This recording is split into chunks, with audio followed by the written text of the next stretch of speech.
used to put. And if you could go to Turkey, you can go so many places, Egypt, you'll find something to remind.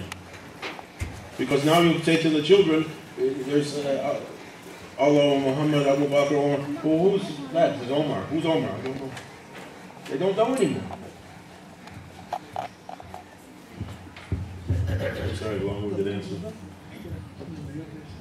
I'm not the expert.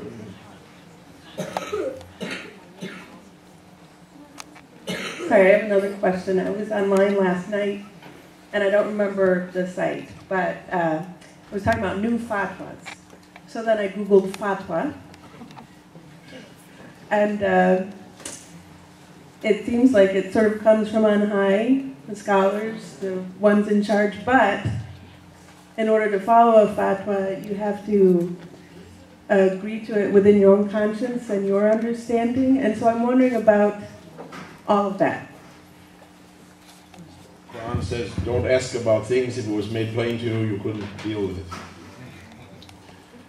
One person went to the Prophet ﷺ and said, how often do I have to go to Hajj to make pilgrimage? Already it was set down once in your life if you can afford it to go. He said, don't ask me that. If I say you have to go every year, then you have to every year. Whatever I say, it becomes an obligation on him. So don't. Fatwas, everyone likes to give fatwas. And you can find a fatwa for anything you want to do. Anything. It means a religious verdict by the judge. There's some qualifications to be a qadi, to be a judge. And whatever he... you bring your issue, whatever he decides from Quran and Hadith, he gives you a fatwa. You can get a fatwa from anyone. But they went to, I think it was Imam Malik, I don't remember.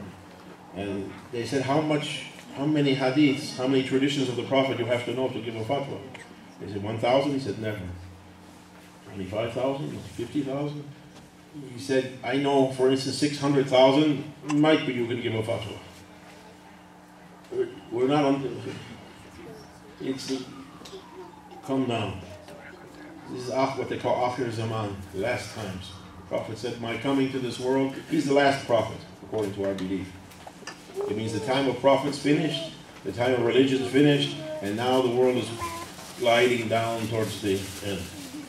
We don't think now this we've reached to a new level of civilization. No, it's coming down. It's coming down. And everything is coming down with it. Knowledge is coming down with it. Those who know are passing away with no one able to take that knowledge from them. And it's coming nice and nice. You asked about tariqas also. Tariqas are a sheikh who has a secret. He is coming to pass away. He can't find among his murids anyone able to carry that. And he passed away with that secret. And it's coming. Taps are closing nowadays. It's coming to the last part. Therefore, Prophet said, when you find yourself in that time, and he described everything that's going on now, which you can find on the cable, on the internet, on the newspapers. When you find these conditions, look after yourself. Go to the mountain, he said. It means go to your spirituality, go to your heart, go to your Lord, look after yourself, your family. Don't involve in fitness.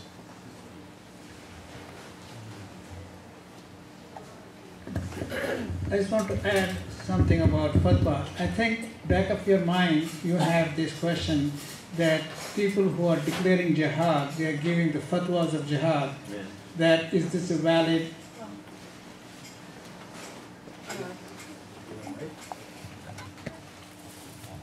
Well, yes, but it was also new fatwas that seemed like mundane, ordinary, run-of-the-mill life things. Like a student was concerned if they could shorten their prayer time because they had a long commute from school to home.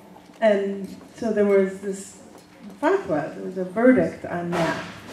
And so I'm just wondering how proscribed a life is by fatwas. Well, if there's a verdict. As Sheikh just mentioned. Not just jihad, but, No, I thought that might be back of your mind because Americans are obsessed with jihad, word jihad, jihadist and all this. So I thought that might be back of your mind. As just Sheikh just mentioned, there are fatwas for everything. But there's a lot of people who can give fatwa and they are qualified or not, that irrespective fatwas. And whoever is asking this question, can he shorten the prayer that he could go to a sheikh like him and ask his opinion is a fatwa for him. Not necessarily I will accept it. Yeah, that becomes an individual. Yeah, so it is not binding on all the Muslims in a particular situation. For example, that we have a situation of mortgage that Muslims consider interest as haram, means not legal. But there are fatwas from different ulama or scholars and different schools of thought who consider that under the circumstances that you cannot live without a home and you cannot buy with the cash 400,000, 500,000 home, that you are permissible to have loan from the bank. So these are the ulama that who have deep knowledge not only of the tradition of the Quran, life of the Prophet, and the tradition. These are the basic three ways that we write the fatwa, or people who are knowledgeable give the fatwa. Considering all those situations and the present circumstances that we are in, people have said it's permissible to take loan from the bank. So this is it. There are a lot of people here, right here in the masjid. They think this is not permissible. They live in apartments because they don't want to buy a home. It's up to them whether they follow or not. So that is the reality of the fatwa. Yeah. That's a good answer. It's binding on the one who will accept your opinion. You can't advise somebody who won't take what you say. That's why better not to give an advice unless somebody's going to follow it. There's another question. Yeah. She has a question. I think maybe to us here, the most visible thing about Muslims is the dress, the clothes. And for instance, I grew up in a Roman Catholic home, and we're accustomed to special clothes that priests or cardinals or wear. But ordinary people wear ordinary clothes.